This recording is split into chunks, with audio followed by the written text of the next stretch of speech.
નમસ્તે બાળકો, આજે આપણે ધોરણ 5માં કાવ્ય 7 અલગ દલગ ભણવાનું છે. આ અલગ દલગ કાવ્ય એ કેવું છે? સરસ મજાનું. તમને ખબર છે? તમે રાધા અને કૃષ્ણને તો જાણતા જ હશો. રાધા અને કૃષ્ણ ગોકુળમાં યમુના નદી કિનારે રાસ રચાવતા હતા. એ રાસ અંગેનું અહીંયા કાવ્ય કવિ શ્રી બાલમુકુંદ દવેએ મૂક્યું છે. આ કાવ્યનો સુંદર મજાનો રાગ છે. તમને બધાને ગાવાની ખૂબ મજા આવશે. તમે જાણો જ છો કે કૃષ્ણ ભગવાન ગોકુળમાં ગોપીઓ અને રાધા સાથે ઘણી વાર રાસ રચાવતા. તેમને જ્યારે પણ રાસ રચાવવાની ઈચ્છા થાય ત્યારે તેઓ બંસી વગાડતા. એમની સુંદર વાંસળીનો અવાજ સાંભળીને રાધા અને ગોપીઓ ભેગા થઈ જતા અને સરસ મજાનો રાસ રચાતો. તો આવો જ રાસ આપણે આજે કાવ્યમાં ભણીશું. આપણે બધા સાથે આ કાવ્ય ગાઈશું. તો તમે બધા તમારું પાઠ્યપુસ્તક ખોલીને રાખજો અને કાવ્ય પણ મારી સાથે સાથે ગાજો.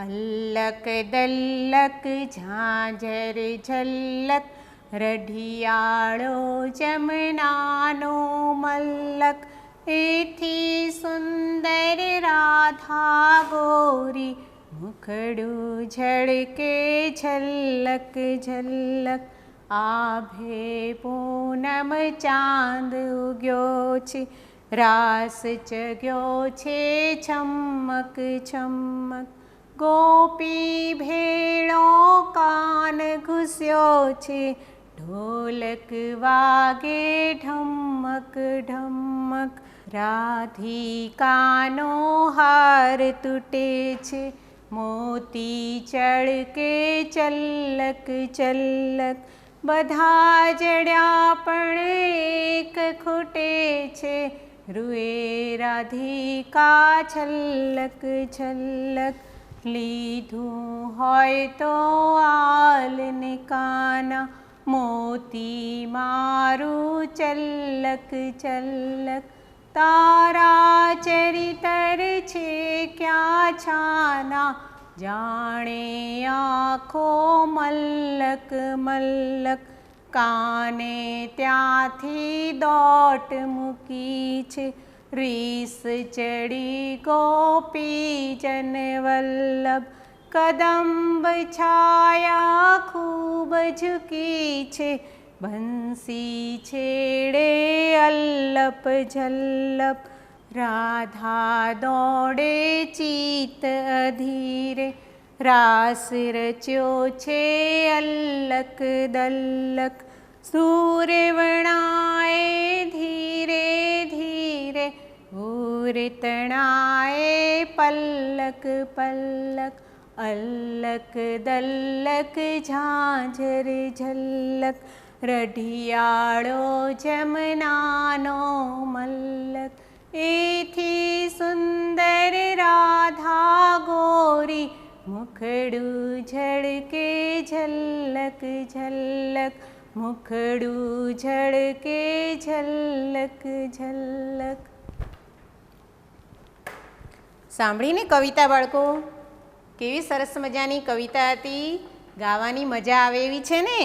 તો તમે બધા જ આ કાવ્ય ઘરે ગાજો અને તૈયાર પણ કરવાનું છે. હવે આપણે આ કાવ્યની સમજૂતી જોઈશું. અલ્લક દલ્લક ઝાંઝર ઝલ્લક રઢિયાળો જમનાનો મલ્લક એથી સુંદર રાધા ગોરી મુખડું ઝળકે ઝલ્લક ઝલ્લક. અહીંયા અલ્લક દલ્લક જે શબ્દો આપે છે એ કાવ્યમાં પ્રાસ મેળવવા માટેના શબ્દો છે. પ્રાસ મેળવવા માટે કાવ્યમાં આવા શબ્દો મૂકેલા છે. દરેક જગ્યાએ તમે જોયા અને સાંભળ્યા. એનાથી કાવ્યમાં સુંદરતા પ્રગટ થાય છે. તમે એનો ઢાળ અને રાગ વ્યવસ્થિત રીતે મેળવી શકો છો. એટલા માટે આવા પ્રાસ મેળવતા શબ્દો મૂકેલા હોય છે.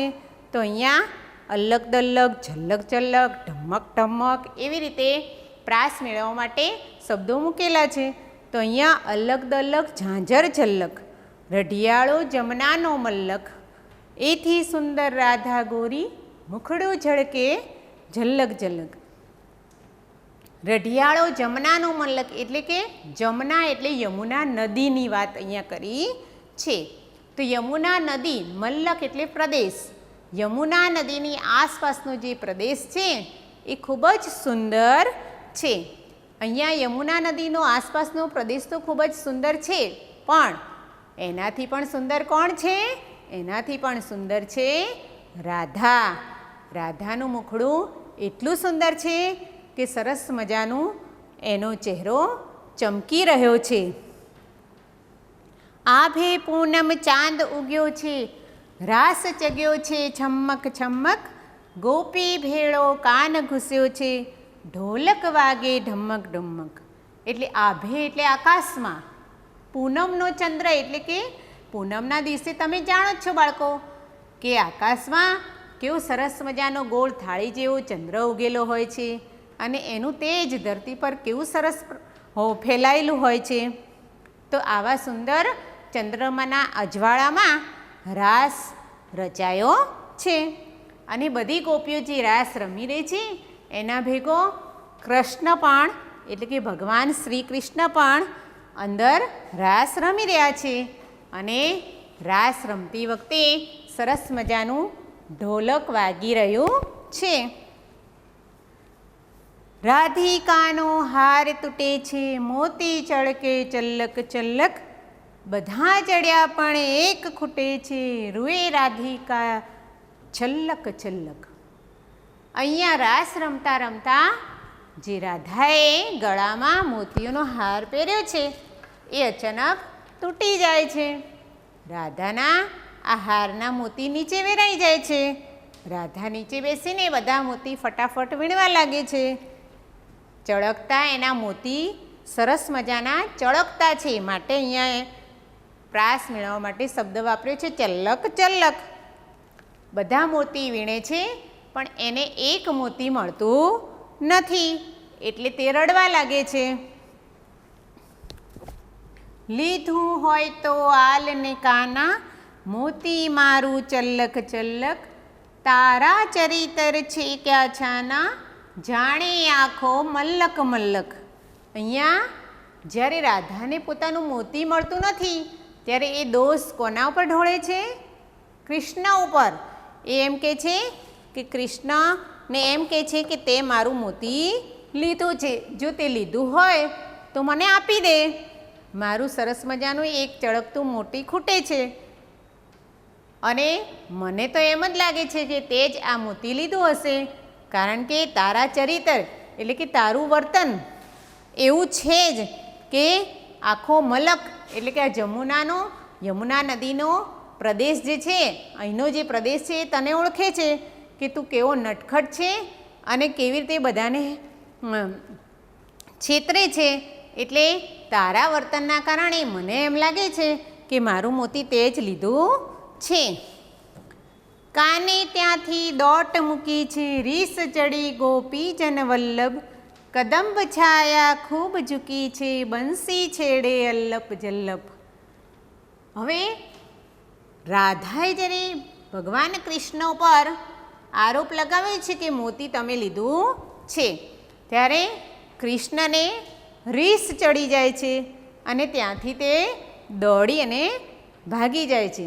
અને કદંબ છાયા ખૂબ ઝૂકી છે, ત્યાંથી થોડેક દૂર આગળ કદંબનું એક વૃક્ષ છે, સરસ મજાનું ઘટાદાર કદંબનું વૃક્ષ છે, એની છાયામાં જઈ અને બેસી જાય છે અને બેઠા બેઠા પોતાની બંસી છેડે છે એટલે કે વાંસળી વગાડવા લાગે છે. રાધા દોડે ચિત્ત અધીરે, રાસ રચ્યો છે અલ્લક દલ્લક, સૂર વણાએ ધીરે ધીરે, ઉર તણાએ પલ્લક પલ્લક. અહીંયા જ્યારે બંસીનો અવાજ સાંભળે છે એટલે તમને બધાને ખબર છે જેવી વાંસળી વાગે છે એટલે રાધાનું ચિત્ત એટલે કે હૃદય અધીરું થઈ જાય છે, એટલે કે ઉતાવળું બની જાય છે. એની વાંસળીના સૂરે દોડવાનું એને મન થઈ જાય છે એ તરત જ દોડવા લાગે છે. જેવી કૃષ્ણની વાંસળી વાગે છે કે એનું ચિત્ત અધીરું એટલે કે ઉતાવળું થઈ જાય છે અને તે તરત જ દોડી જાય છે જ્યાં કૃષ્ણ વાંસળી વગાડી રહ્યા છે ત્યાં. અને એની પાછળ પાછળ ગોપ અને ગોપીઓ જે બીજા રાસ રમી રહ્યા હતા એ બધા જ ગોવાળો ત્યાં જાય છે. સૂર વણાએ ધીરે ધીરે, અહીંયા કૃષ્ણની વાંસળીના સૂર ધીમે ધીમે વણાઈ રહ્યા છે એટલે કે આગળ વધી રહ્યા છે. સરસ મજાની વાંસળીના સૂર રેલાઈ રહ્યા છે. ઉર તણાએ પલ્લક પલક, ઉર એટલે હૃદય, ત્યારે બધાના હૃદય એ તરફ તણાઈ રહ્યા છે. અલ્લક દલ્લક ઝાંઝરે ઝલ્લક, રઢિયાળો જમનાનો મલ્લક, એથી સુંદર રાધા ગોરી, મુખડું ઝળકે છલ્લક છલ્લક. રઢિયાળો જમનાનો મલ્લક તો સરસ મજાનો સુંદર છે, પણ એથી પણ સુંદર કોણ છે? રાધા છે. એનું મુખડું સરસ ચમકતું ચહેરો છે, તે જ પ્રકાશતો એનો ચહેરો છે. જો બાળકો, આપણે કાવ્યને અંતે જ નીચે સ્વાધ્યાયમાં ભાષા સજ્જતા અને એમાં કેટલીક કહેવતો આપેલી છે. એમાં આપણે રોજબરોજ ઘણી વખત વ્યવહારમાં મમ્મી પપ્પા, દાદા દાદી કેટલીક વખત આવી કહેવતોનો ઉપયોગ કરતા હોય છે. તો આવી કહેવતોની સમાનાર્થી કહેવતો પણ હોય છે અને વિરોધી કહેવતો પણ હોય છે. તો તમે એ કહેવતોને હું અહીંયા તમને સમજાવું છું, તમે સમજજો. અહીંયા હું પ્રથમ આપણે જોઈશું સમાનાર્થી કહેવતો. તો પહેલી સમાનાર્થી કહેવત છે કાંકરે કાંકરે પાળ બંધાય, અને એની સમાનાર્થી છે ટીપે ટીપે સરોવર ભરાય. કાંકરે કાંકરે પાળ બંધાય, એનું કહેવાનું એમ છે કે તમે ઘણી કાંકરા ભેગા કરો ઘણા બધા, તો એની તમે એક પાળ બાંધી શકો છો, એક સરસ મજાની પાળ બંધાય. એની સામે એની સમાનાર્થી કહેવત એમ છે કે ટીપે ટીપે સરોવર ભરાય, એટલે કે જ્યારે વરસાદ પડે તો એના આકાશમાંથી ટીપા જ પડતા હોય છે અને ટીપા સ્વરૂપે આખું સરોવર, આખા તળાવ, નદી, નાળા, દરિયો બધું જ ભરાય છે. માટે અહીંયા કહેવત આપી છે સમાનાર્થી કે ટીપે ટીપે સરોવર ભરાય. બીજા નંબરની કહેવત છે અધૂરો ઘડો છલકાય. અધૂરો ઘડો છલકાય એટલે કે જ્યારે પાણી ભરવા જતા હોય અને તમારો ઘડો, પાણીનો ઘડો પૂરો ના ભરેલો હોય અને થોડુંક બાકી હોય, ત્યારે ચાલતા હોય એ સમયે પાણી છલક છલક એમ થાય, એટલે પાણી છલકે છે એટલે કહ્યું છે કે અધૂરો ઘડો છલકાય છે. તો એની સમાનાર્થી કહેવત શું છે? ખાલી ચણો વાગે ઘણો. એટલે અહીંયા તમને એમ કે ચણો વળી ખાલી હોય, પણ આ તો કહેવત છે. કોઈ પણ વાસણ હોય કે બરણી હોય કે ડબ્બો હોય, તો એની અંદર ખાલી વસ્તુ હોય ત્યારે અંદર એકાદ બે વસ્તુ ભરેલી હોય ત્યારે એ ખૂબ વાગે. એવી રીતે આ કહેવત પડી છે કે અધૂરો ઘડો છલકાય ને ખાલી ચણો વાગે ઘણો.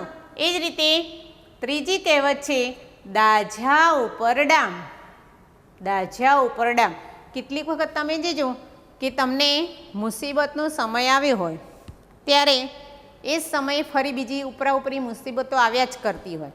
કેટલીક વખત સામાન્ય રીતે હું તમને કહું, વાગ્યું હોય ને તમને પગમાં, જ્યાં ઠોક્કર વાગી હોય ને ત્યાં જ લગાવે તો વારંવાર વાગ્યા કરતું હોય.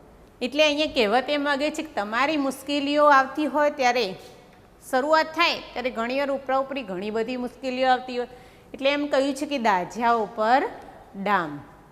દુકાળમાં અધિક માસ, એની સમાનાર્થી કહેવત છે કે દુકાળમાં અધિક માસ. એક તો દુકાળ પડ્યો છે, આ વર્ષે દુકાળ છે, તો 12 મહિના તો પૂરા કર્યા ને એમાં એક વધારાનો મહિનો કાઢવાનો છે, એટલે આ બંને સમાનાર્થી કહેવતો બને છે.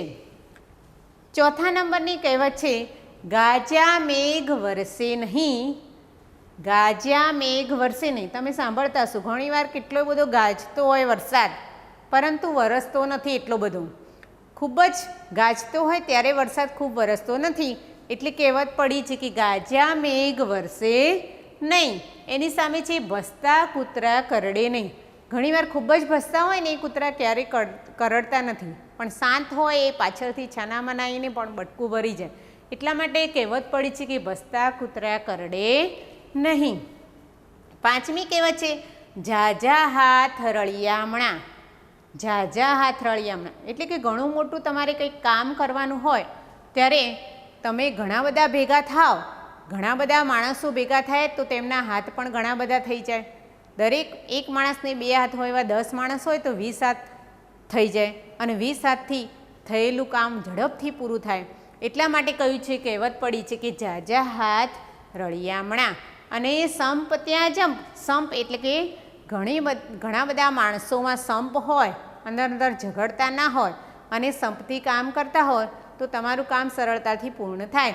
માટે એ કહેવત બંને સમાનાર્થી થઈ છે કે ઝાઝા હાથ રળિયામણા, અને એની સમાનાર્થી કહેવત છે સંપ ત્યાં જંપ. આવી જ કેટલીક વિરુદ્ધાર્થી કહેવતો પણ છે, તો એ આપણે જોઈએ. તો અહીંયા જુઓ, વિરુદ્ધાર્થી કહેવતમાં પહેલી કહેવત છે ઘરડા ગાડા વાળે. ઘરડા ગાડા વાળે. કેટલીક વખત સમાજમાં કંઈક રિવાજો હોય, રીત રિવાજો હોય, ગમે તે એના વિશે કંઈક જાણવું હોય, કંઈક મુસીબતનો સામનો કરવો હોય તો કેટલીક વખત ઘરડા માણસો આપણને ખૂબ મદદ કરતા હોય. એટલે અહીંયા કહેવત પડી છે કે ઘરડા ગાડા વાળે. એની સામે કહેવત છે સાઠી બુદ્ધિ નાઠી, એટલે કે 60 વર્ષની ઉંમર થાય ત્યારે માણસની બુદ્ધિ નાસી જાય છે. એટલે ઘણીવાર એમ પણ એની ઊંધી કહેવત બને છે કે 60 વર્ષની ઉંમર થાય એટલે કે ઘરડા થાય એટલે એમની બુદ્ધિ ઓછી થતી જાય છે. બીજી વિરોધી કહેવત છે બોલે તેના બોર વેચાય. બોલે તેના બોર વેચાય, ન બોલ્યામાં 9 ગુણ. અહીંયા એમ કહ્યું છે કે જો તમારે બોર વેચવા નીકળવું છે, એટલે બોર જ ખાલી નહીં, કંઈ પણ વસ્તુ તમારે વેચવા નીકળવું હોય તો તમારે જોર જોરથી બૂમો પાડવી પડે તો જ તમારી વસ્તુ વેચાય, નહીંતર વેચાય નહીં. એની વિરોધી કહેવત છે કે ન બોલ્યામાં 9 ગુણ. પછી તમારે વધારાનું બોલ કરો તો એ પણ સારું કહેવાય નહીં. અહીંયા જ્યારે વસ્તુ વેચવાની વાત થઈ છે ત્યારે બોલવાનું છે, પણ અહીંયા ત્યારે તમે વગર જોઈતું પણ બોલ કરો તો એ ચાલે નહીં, એ સારું લાગે નહીં. એટલે કહેવત પડી છે કે ન બોલ્યામાં 9 ગુણ. એના પછી છે વિશ્વાસે વહાણ ચાલે અને સગા બાપનો પણ વિશ્વાસ નહીં. કેટલીક વાર એવી હોય છે કે આપણે વિશ્વાસ રાખવો જ પડે, તો વિશ્વાસ રાખીએ તો જ આપણું ગાડું આગળ વધે. તમે જ્યારે પણ કોઈ પણ બિઝનેસ કરતા હોય, ધંધો કરતા હોય કે નોકરી કરતા હોય ત્યારે એકબીજાના સંપર્કમાં કામ કરવાનું હોય. જ્યારે તમે એકબીજા સાથે સંકળાયેલા હોય ત્યારે તમારે એકબીજાનો વિશ્વાસ રાખવો પડતો હોય છે. એટલે કહેવત પડી છે કે વિશ્વાસે વહાણ ચાલે. અને એની વિરોધી કહેવત સગા બાપનો પણ વિશ્વાસ નહીં. કેટલીક વખત માણસો એટલો બધો વિશ્વાસ મૂકી દેતા હોય છે, આંધળો વિશ્વાસ જેને કહેવાય, ત્યારે આ વિશ્વાસનો અવિશ્વાસ થઈ જાય એ ક્યારેય કોઈને ખબર પડતી નથી. ત્યારે એ વખતે આ કહેવત પડી છે કે સગા બાપનો પણ વિશ્વાસ નહીં.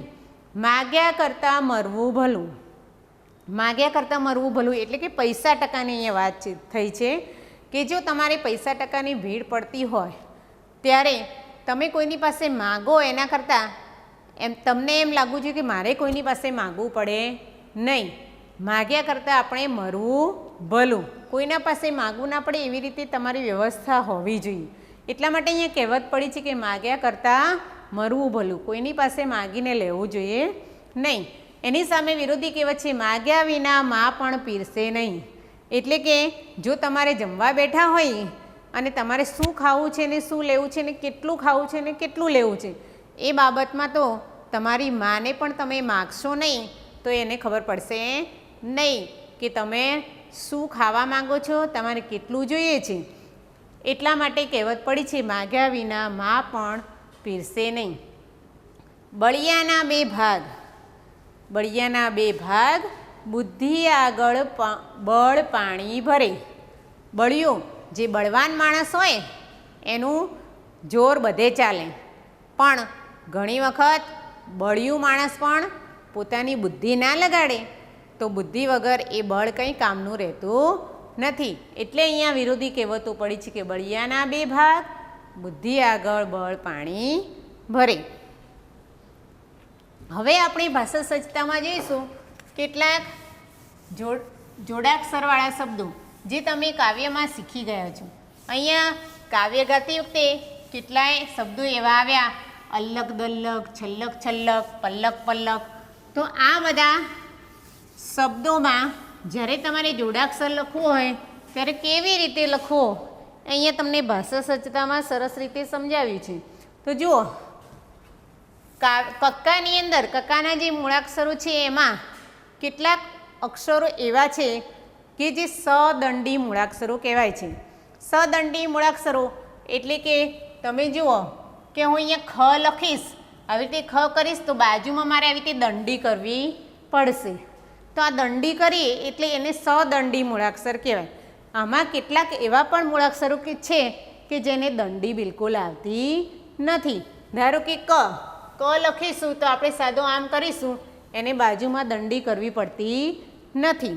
ત્યારે અડધા મૂળાક્ષરો જ્યારે લખવાના આવે ત્યારે દંડીવાળા મૂળાક્ષરો જે છે જેમ કે ગ,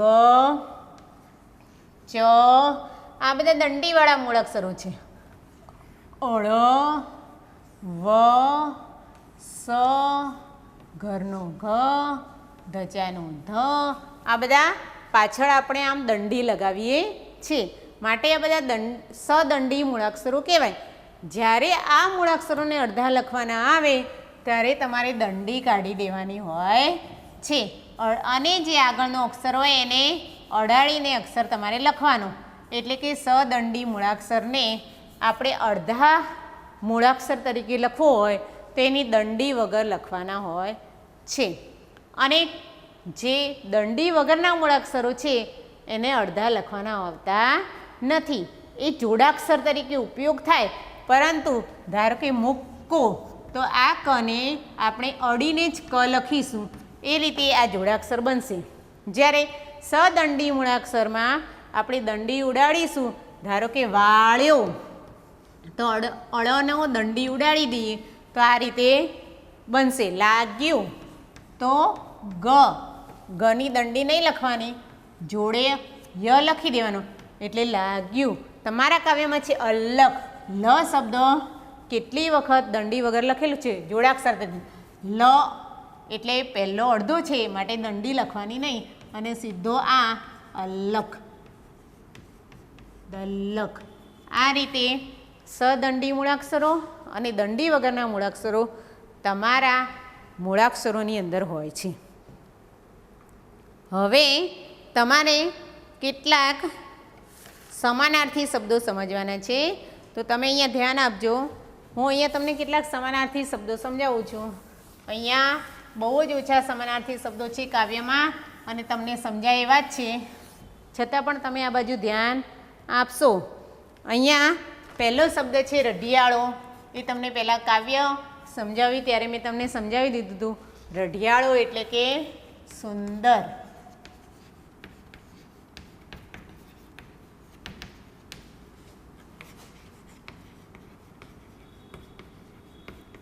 રઢિયાળો શબ્દનો સમાનાર્થી શબ્દ થાય છે સુંદર.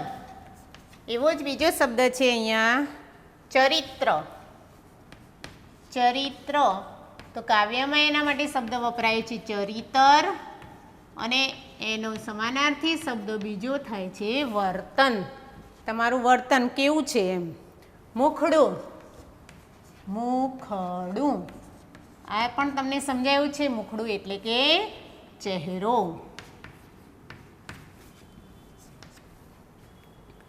ભેળો, ગોપી ભેળો કાન ઘૂસ્યો છે, ઢોલક વાગે ડમક ડમક. ભેળો એટલે કે સાથે. સુર, સુર એટલે કે અવાજ. સુર એટલે અવાજ. હવે એ સિવાયના કેટલાક જોડાક્ષર શબ્દો એવા છે કે તમે કેટલી વખત એ લખવામાં ભૂલો કરો છો. ઘણા બધા મોટા માણસો પણ હજુ સુધી લખવામાં ભૂલો કરે છે. આપણે આ મૂળાક્ષરોને બરાબર ધ્યાનમાં રાખવાના છે, તો તમે બરાબર ધ્યાન આપજો. અહીંયા હું અહીંયા લખું છું, આ દ છે, આ શું છે દ, ખોડો દ. આખો દ નથી, ખોડો દ અહીંયા લીટું કર્યું છે એને ખોડો અક્ષર કહેવાય. જે સ્પષ્ટ બોલાતો નથી, અંદરથી બોલાય છે માટે એને ખોડો દ કહેવાય છે. અહીંયા દ અને ધ એમ જોડ્યા છે એટલે એને શું કહેવાય? ધ્વ. એટલે કે અહીંયા જે દ આપણે હિન્દીમાં કરીએ છીએ ઘણીવાર, તો અહીંયા ધનો ઉચ્ચાર છે માટે અહીંયા એની નીચે ધ લખાય છે. પણ તમે બધા બાળકો શું ભૂલ કરો છો ખબર છે? ગમે ત્યારે પણ આવું લખવાનું હોય છે ને ત્યારે તમે આમ કરીને આમ બે લીટા કરી દો છો, પણ એનો અર્થ બિલકુલ બદલાઈ જાય છે. આને દ્ર કહેવાય છે, આને દ્ર, જેની અંદર રનો ઉચ્ચાર આવે છે. અહીંયા ધનો ઉચ્ચાર છે એટલે કે દ અને ધ પ્લસ થાય એટલે કે ખોડો દ અને આખો ધ એટલે કે ધ્વ. ધ્વ થાય. સિદ્ધાંત લખવું છે. ધારો કે સિદ્ધાંત, તમારે સિદ્ધાંત લખવું છે તો ઉચ્ચારણમાં તમને ધ આવે છે માટે તમારે દની નીચે આવી રીતે ધ લખવાનું છે. સિદ્ધાંત. એવી રીતે પ્રસિદ્ધ, પ્રસિદ્ધ, તો એમાં પણ ધનું ઉચ્ચારણ છે માટે તમે નીચે શું લખશો? ધ. તો હવે સમજાય બાળકો? જ્યારે ધનું ઉચ્ચારણ હોય ત્યારે તમારે અક્ષર આ રીતે લખવાનો રહેશે. એના પછી છે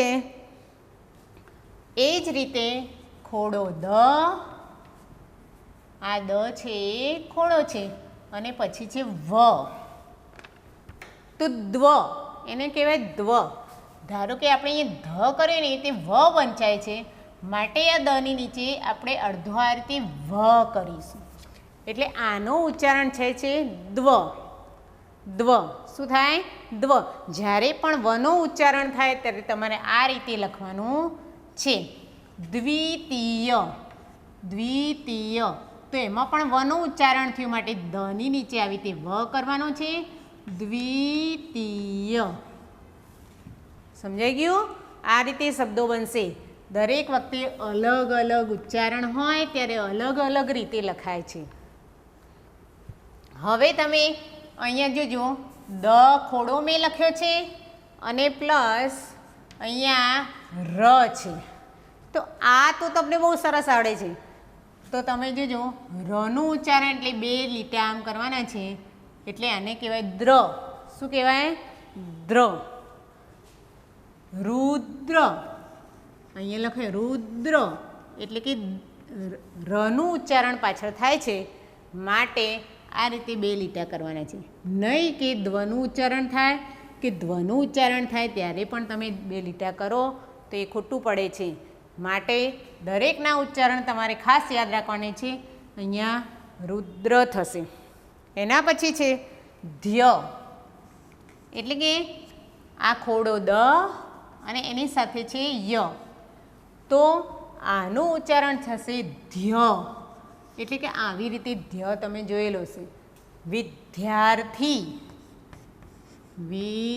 વિદ્યાર્થી. જ્યારે વિદ્યાર્થી લખવું હોય તો ત્યારે આપણે આ ધ્યનો ઉપયોગ કરીએ છીએ. અને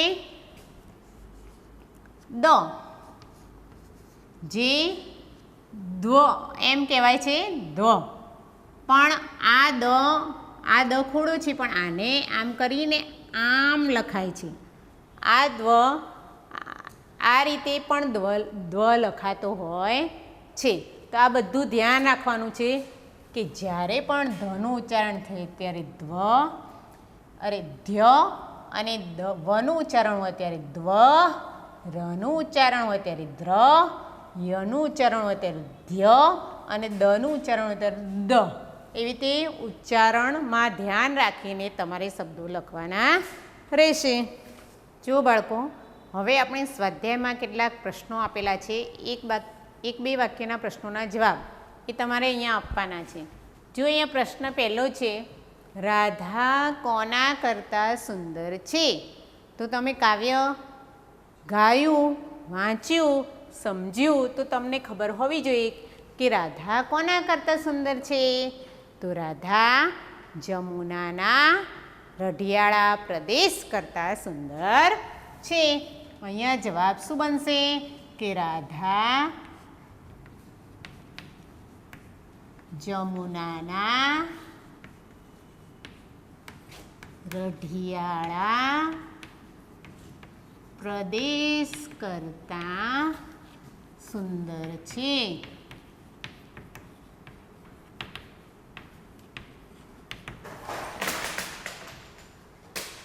બીજો પ્રશ્ન છે, રાસ ક્યારે રચાયો છે?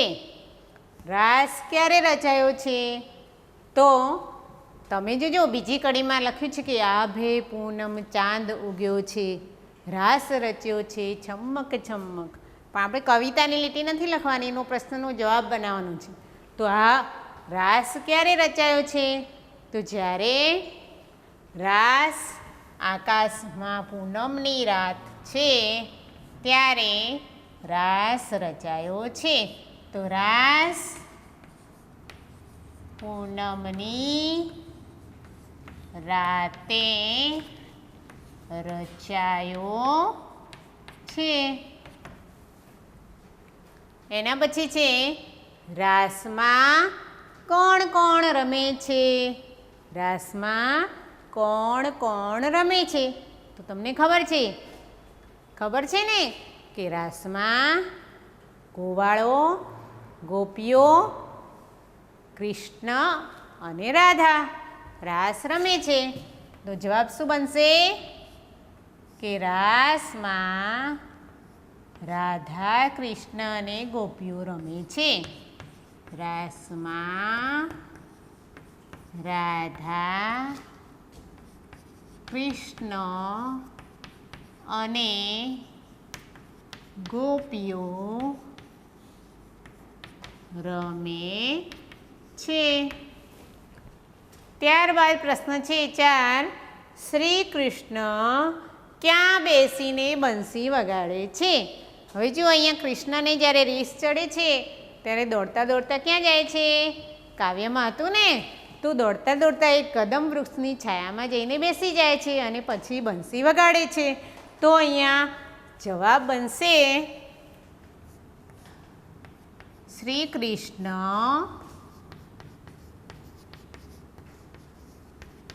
કદંબ વૃક્ષની છાયામાં બેસીને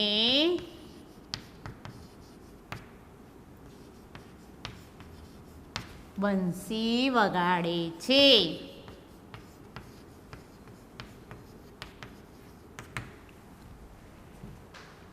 છેલ્લો પ્રશ્ન છે પ્રશ્ન નંબર 5, રાધિકા કોની પાસે શું માંગે છે? રાધિકા કોની પાસે શું માંગે છે? અહીંયા બે પ્રશ્ન પૂછ્યા છે. જુઓ, કોની પાસે અને શું માંગે છે, એટલે કે રાધિકાનું શું ખોવાયું છે? મોતી ખોવાયું છે. તો રાધિકા કોની પાસે મોતી માંગે છે? તો કૃષ્ણ પાસે. તો અહીંયા જવાબ બનશે કે રાધિકા શ્રી કૃષ્ણ પાસે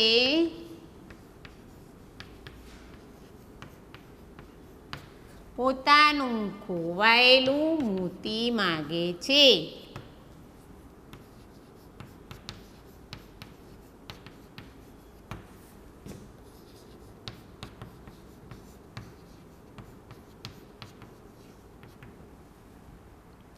જો બાળકો, આ પ્રશ્નોના જવાબ તમારે તમારી નોટબુકમાં લખવાના છે.